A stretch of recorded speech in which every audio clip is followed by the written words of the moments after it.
Alright guys, here we are for the most exciting part of the tutorial, the animation. So let's see how do we get what we want. So first of all, I'm gonna start with the static scene and then talk about animated scene, okay? So press F10 and so just to follow on, open the scene 01 or 01 and press F10 and check out some control the parameters I've played with. So I think after seeing the mold day 1 and 2, now you are ready to start playing with the parameters. So let's do it. And here in the modes you can see that we have pretty much mode for the radiance map and for the light cache. So you can use the brute force and QMC or for your rendering, but this would take years to calculate because it takes every point and calculate GI, etc. So instead of using a radiance map, which have some features for architectural animations, here as an example, if I render my scene, you can see that we have pretty good or a decent results with decent parameters. And here I'm gonna click on save and save it on my hard drive. So I create a folder and then I'm gonna choose from file, browse, and choose this one, okay, the one that I just saved. Now same thing for the light cache, okay, so I'm gonna save to file light cache and I'm gonna just save it here, okay, pretty good. Now choose from file, browse, and light cache, really nice. Let's render. As you can see, neither light cache nor a radiance map is calculated, and this can speed up a little bit your renderings, okay. Just say we gained 1 second, but it's pretty much 1 second in 100 frame would be fantastic. So once that's done, I'll talk a little bit. So here what we have done is, when I rendered my first image, V-Ray used the radiance map to spread up, I don't remember, just spread some samples into the scene. And here the samples says, or you can say that the samples are little points or little lights that illuminate surrounding scene, okay. So this was the V-Ray, so it spreaded samples all around the scene and saved it to a file. So what would happen if I just moved my sphere and click on render again? Oh my gosh. So what happened here, we just used the information for the file, so from the first rendering. So we have the shadow which sticks where it was originally, and here we have some inadequate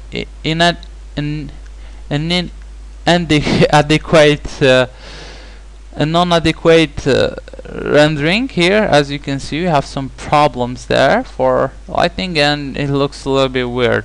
So back, let's see how we can improve that.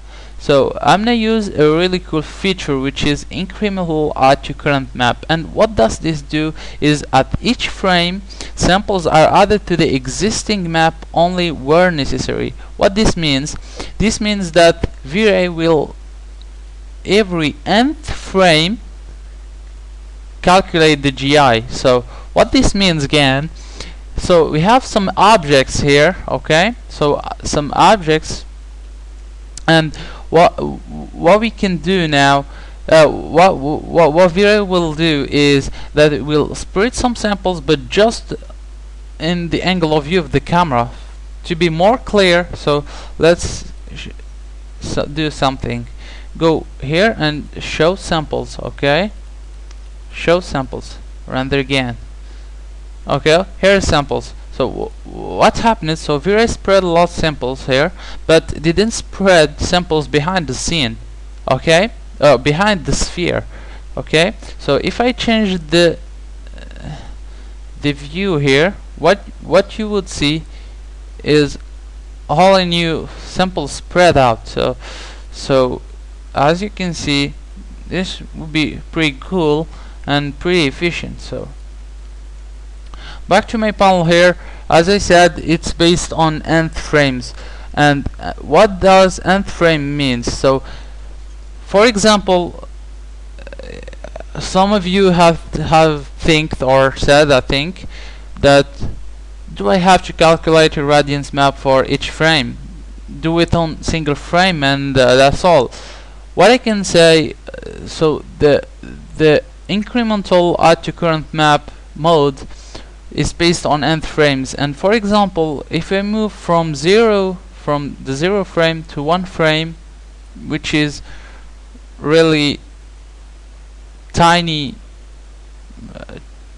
changes, so here you can see that the samples or the scene don't change a bit, don't change a lot. So you can use here nth frame to specify at how much frames will be inured and then calculate the GI. For example, if I put 25, so until 25 frames, the same irradiance map will be used. So for example, here I can see that the sphere is pretty well. So here until the frame 13 it's okay. So I can put 13, and then each 13 frame, so when it's 13, 26, etc, etc, so it will calculate that each 13 frame a new irradiance map. This what means, but where necessary. Okay, so now what would happen if I changed the angle of, the angle of view here, and used from file and browse and again. So let's render again. Yes, here this point of view, oops, I made an animation, sorry. So here and render scene, this the samples seen from the first here, from the first view. So when you use from file, nothing changed, but just use the informations saved in the file. But incremental add to current map will all time add new samples or throw in some samples just to have a little bit of more realistic rendering. And incremental add to current map will avoid flickering, which is, I think, the most the biggest problem for architectural rendering. And here, as you can see the number of samples, the weight, the weight of your file. So here it's like 2 megabytes, which is pretty decent. You can have to 200, 300 megabytes and so on. It's pretty common when doing architectural rendering. And let's see the light cache. Light cache single frame will calculate new light cache for each frame. From file, load it from file. Progressive path is like incremental add to current map, but fly through is, I think, the most suitable, because it will spread samples all around the scene and then use it as information, so as source of information. So let's see something. So open up the scene number 2. Okay, so this is pretty good. Okay, let's just change the color to something blue or anything, so just to have some. So what would happen, so I press F10 and do the same, say render first. As you can see, the light cache is pretty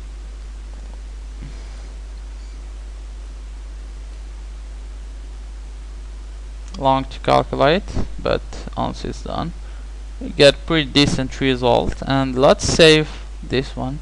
So bureau, desktop, and save it, yes, and do incremental add to current map. Okay, now fly through or save to file, desktop, okay, yes, and fly through. Pretty nice. So what would happen if I, for example, I have a camera here, okay, so let's see when I move the camera there, okay, so, and as you can see here we have the movement interpolation, okay, so because the light cast spread all around samples, it will, and if I have two cameras that will take a shot, so for an let's see, for an animation, here I have samples, then we move there, so samples from here to here are same. And why? Because we have light V-ray spread all around samples for the file, so for the entire scene. For an example, let's see, I would explain a little bit. So here we have information that the sphere is right here, okay, so V-ray spread a lot of samples, and he knows now that the sphere is just right here. And then when we move the camera, the sphere is now here, so the samples are thrown here, and V-ray knows again, or deduce, that the sphere is right here, right there. So render again, and you can see the interpolation between the two. So we had the sphere here, and now it's here. What you can see is the movement interpolation. And how do we correct this? And this is generally corrected by just getting a little bit of the subdivisions. For architectural rendering, is 7000 is pretty common value, so it's pretty good. And now let's talk about the scale. So here in world scale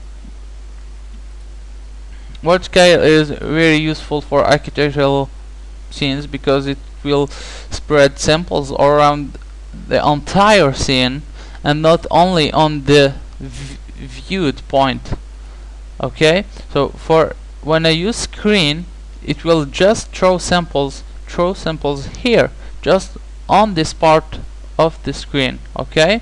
So if I use to change my view and let the same samples and don't move the samples or recalculate the samples, we wouldn't have a pretty decent image. So when used word, samples are spread all around the scene, and then you can see your object from any point of view. This will not cause any problem. So once that's done, let's try to apply it for our model. So here, open recent, and then I'm gonna take the villa, okay, take some time. So what if I rendered my scene like this? See that it's pretty long to render and it will take some time. So let's tweak up the setting just for the sake of tutorial. So here I'm gonna just choose 1D20 and a very low preset. Now here I'm gonna choose 250, and okay, let's animate our camera. So okay, press auto key and go into the top view, and which camera I was using. So here, the very physical camera number 2. Let's select the very physical camera number 2. Okay, where is it? Very physical camera number 2, and move to, for example, 20 frames. Okay, 20 frames, and then move just a little bit the camera. Okay, so we have a pretty decent animation, or pretty simple animation, and here it's okay. Okay, now let's press F10, just change the size to something like this, and into indirect illumination tab, what I'm gonna do, I'm gonna choose render first, and I'm gonna render my scene. Okay, so you have to wait a little bit, but it's pretty quick.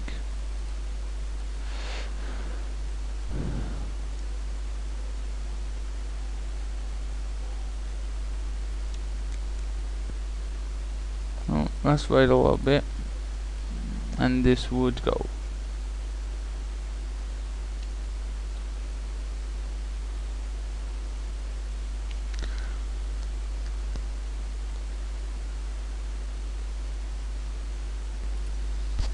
Okay, pretty decent. So, okay, let's do it. Save, and I'm gonna name it Villa Irradiance. Okay, save it. Now choose incremental add to current map. Okay, and for the light cache, do the same. Light cache Villa. Okay, and save it and choose a fly through mode. Pretty good.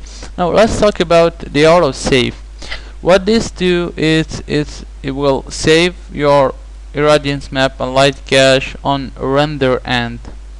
Okay, so you can choose where to save, but I think it's here.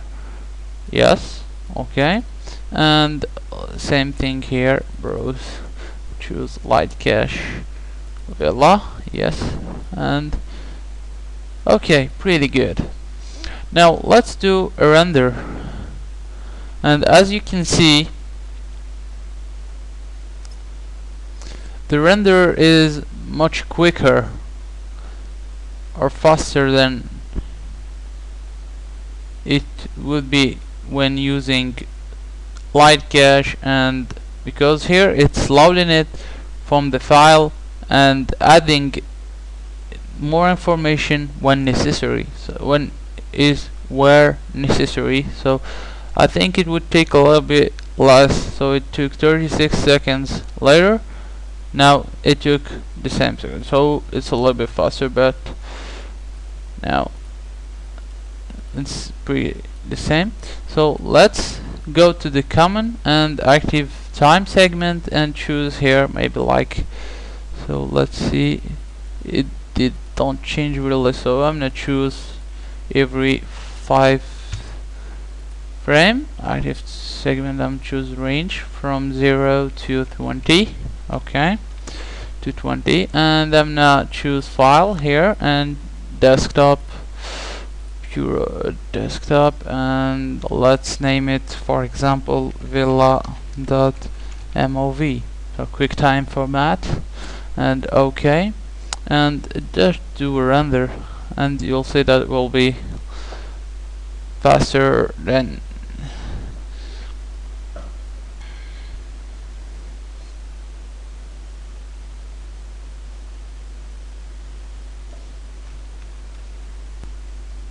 now. The render is finished now, and it took approximately 157 seconds, which is pretty good for 20 frames.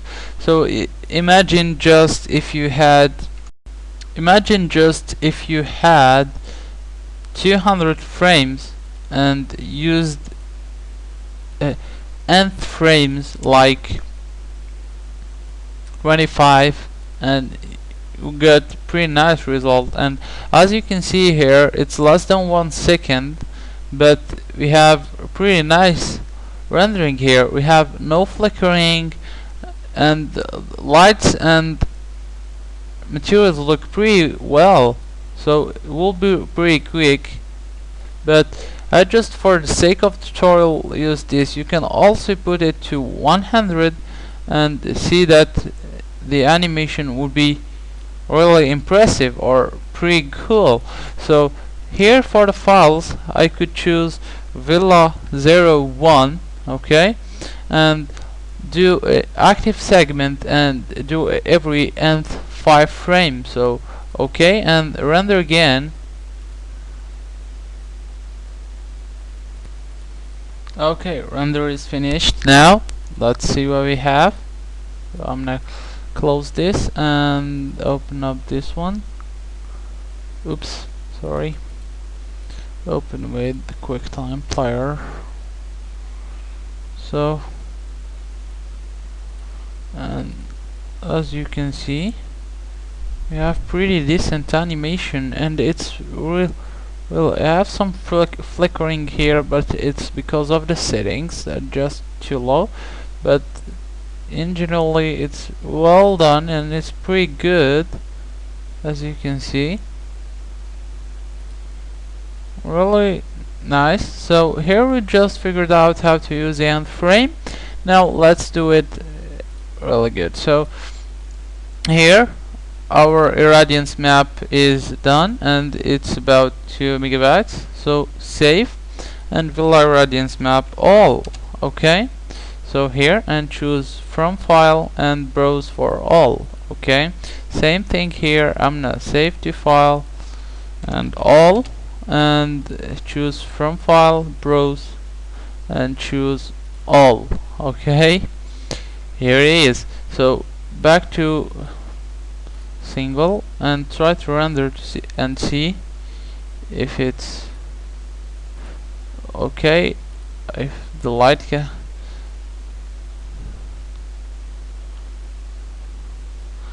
okay, I think it's okay. No, what we've done is that when we render the animation, I just used the render animation. Okay, so you can see what we can get, and V-Ray has calculated the irradiance map and light cache because of using the incremental add to current map feature of the irradiance map and the fly-through mode.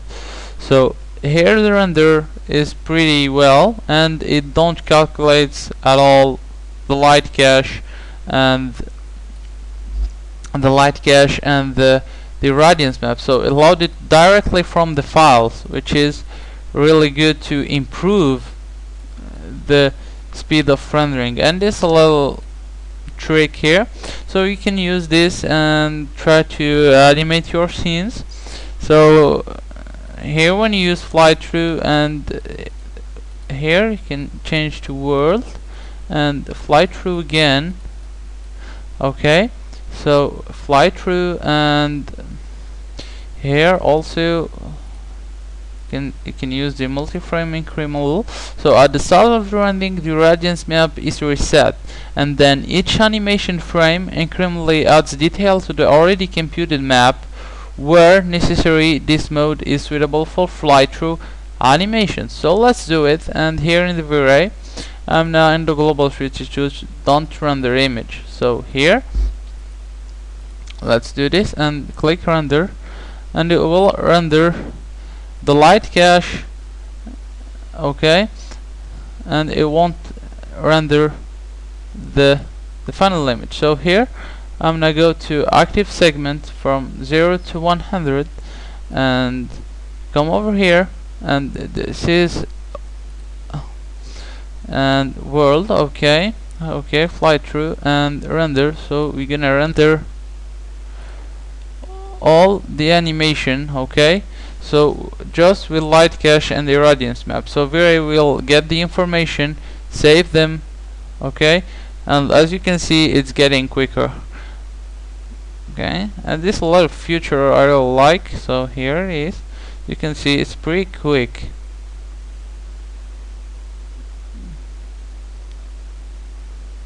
The light cache is calculated one time, and this because we use the world, so we spread out a lot of samples all around the scene. They merged the passes, and then it saved the file. So here and here is just the irradiance map, which is calculated.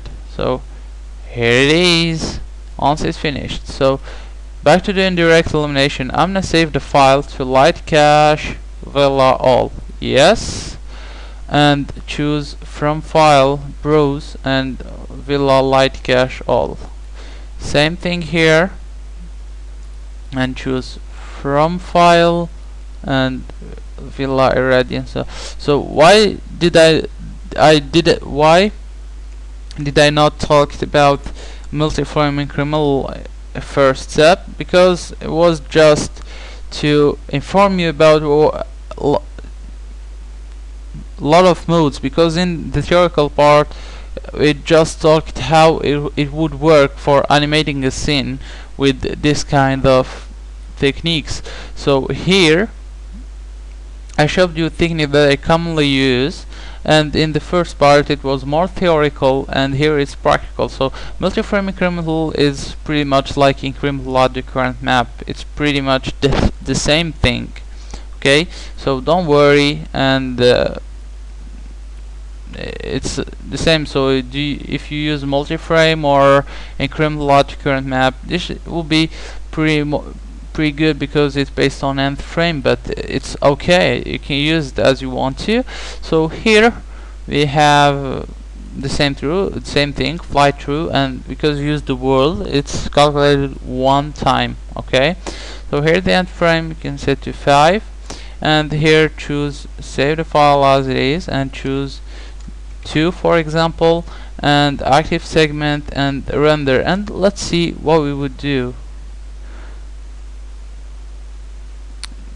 Oops, sorry for this, I just forget to uncheck this. So yes, oops, yes, error creating file output. Yes, I know, just because we have here, just change it to 3 because we have a file. So just render, and as you can see, we don't even calculate the GI, so we directly render the image as we saw, as we seen in the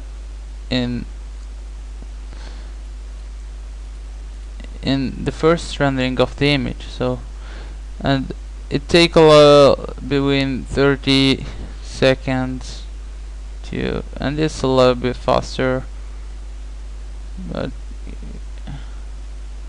and then it goes to the next frame, and etc, etc, and you have to just choose the good amount of nth frames, so skipped frames if you want to, and it's okay. Here for 100 it's a little bit small, it's a little bit too big, so think, and the movement of the camera is pretty slow, as you can see. So here you can skip a lot of frames, but because of the movement, which is really near, and we don't have harsh movement here, we can skip as, I don't know, 20 frames and render. Yes, okay, so the pro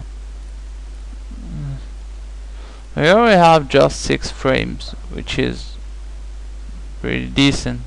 Okay, but